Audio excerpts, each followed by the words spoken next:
நேற்று பேசின விலாக்லேருந்து கண்டினியூ பண்ணுறேன். இந்த மாதம் எதுக்கு விளக்கேற்றி சாமி கும்பிடணும், இல்லை இந்த மாதத்தில் எதுக்கு நம்ம காலையில் எழுந்திரிச்சு ஏதாச்சும் பாசிட்டிவாக பேசினா நடக்குன்றதை நான் வந்து சொல்கிறேன்.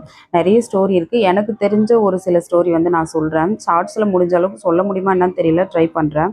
மகான்கள், ரிஷிகள், முனிவர்கள் இவங்கெல்லாம் வந்து பூமிக்கு வர்றதா இந்த மாசத்துல வந்து ஐதீகம்.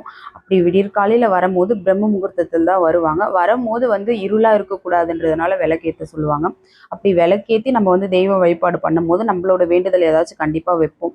அப்படி வைக்கும்போது அவங்க பார்ப்பாங்க, பிரம்ம முகூர்த்தத்தில் விளக்கேற்றி வச்சு சாமி கும்பிட்றாங்கன்னா இவங்களோட வேண்டுதல் எவ்வளோ ஒரு முக்கியமானதாக இருக்கும் அப்படின்றத வந்து அவங்க நினைப்பாங்க. அதனால் அவங்க வந்து என்ன சொல்லுவாங்கன்னா வந்து அப்படியே நடக்கட்டும்னுவாங்க.